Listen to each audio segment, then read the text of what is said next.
Well, ladies and gentlemen, all right, we're going to jump right into debate question number 4. And debate question number 4 is John Williams. We're going back to the Future. John Williams is often attributed with writing the score from Back to the Future, but he didn't. It was composed by Alan Silvestri, who also wrote scores like Predator, Romancing the Stone, and Who Framed Roger Rabbit. So my question is, what I want to know is, who was the better film score composer of the 80s?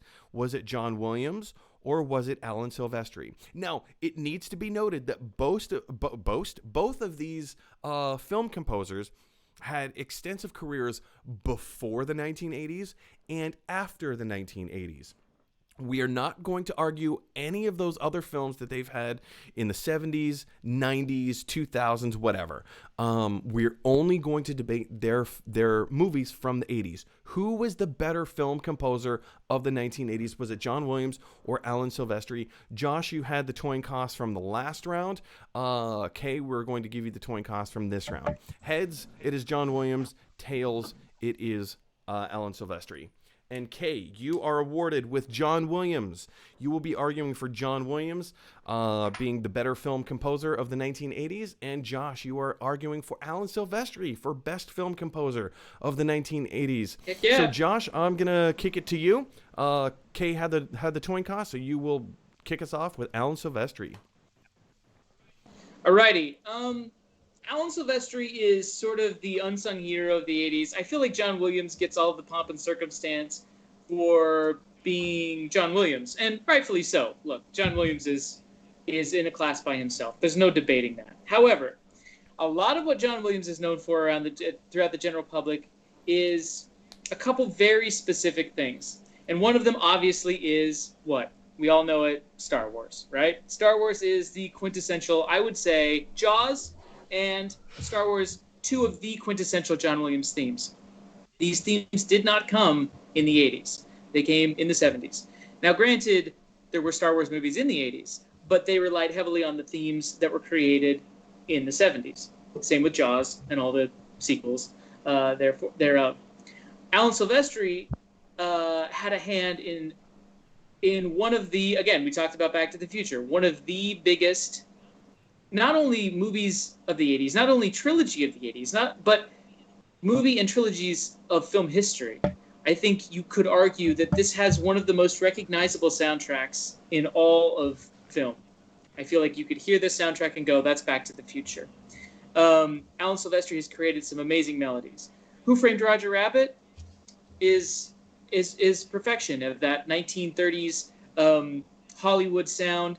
And to blend the cartoon with the reality, he's a master at what he does. Williams is brilliant, but I think if we're talking specifically the 80s, Alan Silvestri is the winner. Wow, coming out of the gate punching 1-2. Kay, what's your opening argument? So Josh makes a lot of really great points that John Williams, the two most iconic scores he's arguing are Jaws and Star Wars, which both were in the 1970s and not the 1980s. However, Josh is overlooking something he just claimed was his favorite film ever. Indiana Jones came out in the 80s, and that's when John Williams composed those soundtracks and those scores. And not only that, other iconic things like E.T., Empire of the Sun, the film whose fault it is that I got a degree in World War II cinema. This is exactly the kind of thing that he's overshadowing because he's only focusing and hyper-focusing on two things, Jaws and Star Wars, while both great, completely ignoring Indiana Jones and E.T. and Space Camp, Witches of Eastwick, just so many other great scores. Wow, Josh, Witches of Eastwick, Space Camp, Indiana Jones, 1, 2, and 3, and what were the other ones? Empire of the Sun.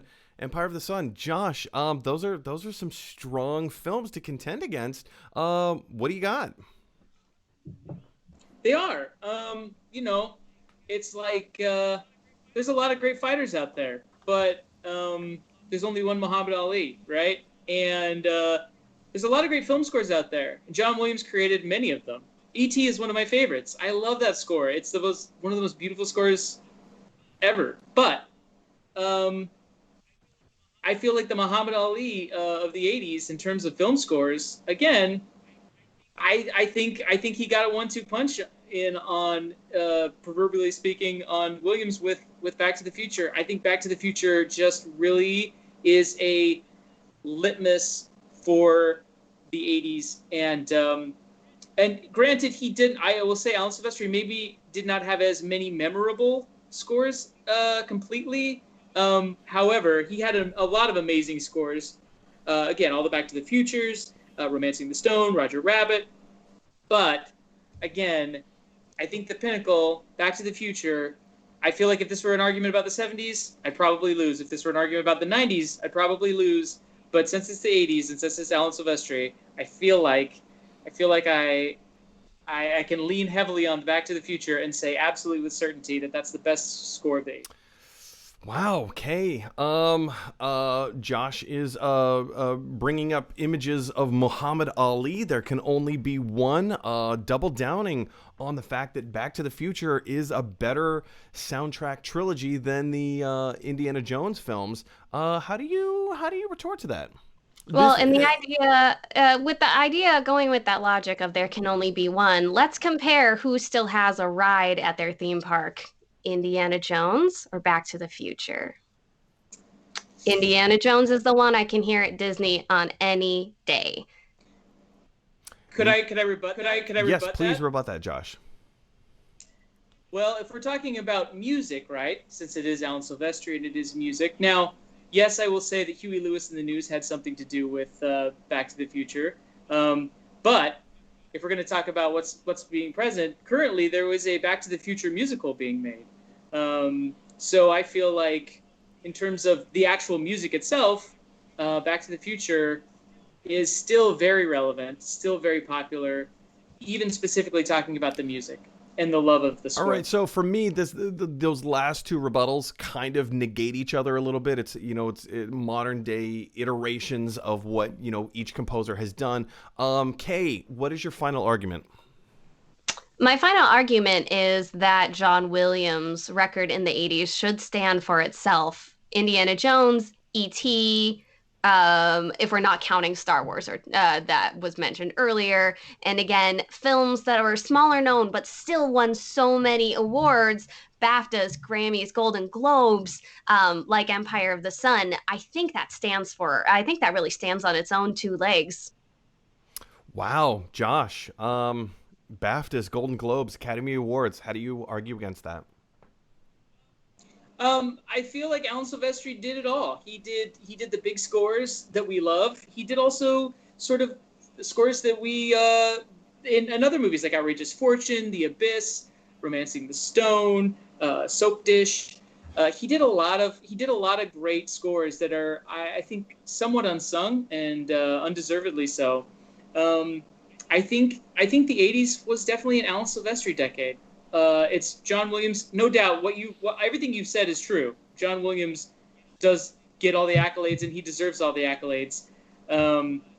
But I feel like out of Coke and the Coke and the Pepsi of the '80s in terms of composers, it's really hard to pick, and so you gotta go with what the people love, and it's Back to the Future. Gotta go with what the people love. Back to the Future.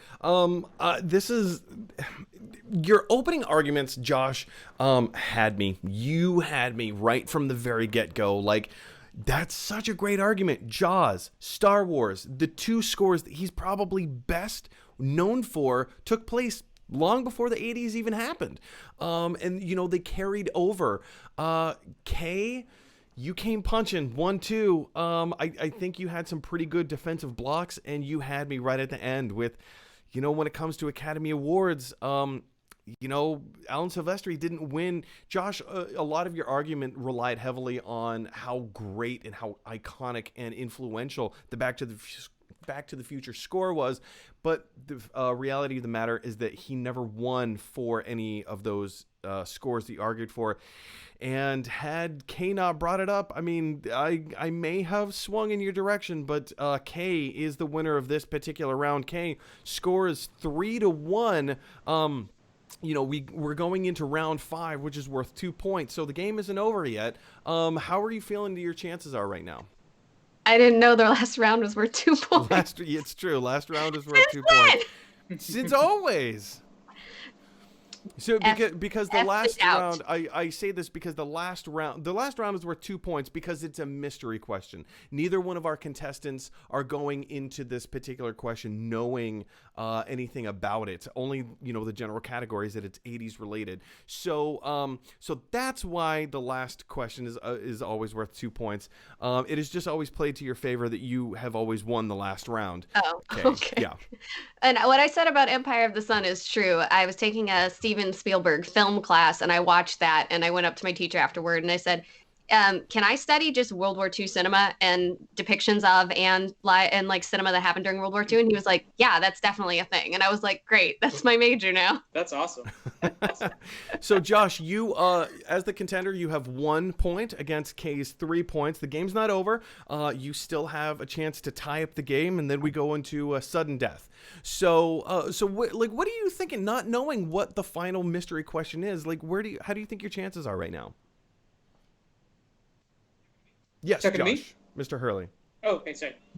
Well, I think that I think you have been a very formidable opponent, Kay, and I think you obviously know your stuff and you are passionate about movies. So it's been a lot of fun to get to debate with you. So no matter what happens, then I've had a great time. But I feel strongly. I feel like the unknown category is exciting to me because I kind of like just working off of just whatever in the moment. So we'll see if that has an effect on it. But I'm feeling really Sounds good. Well, Josh is weighing his options. He's feeling pretty good as we go into our last.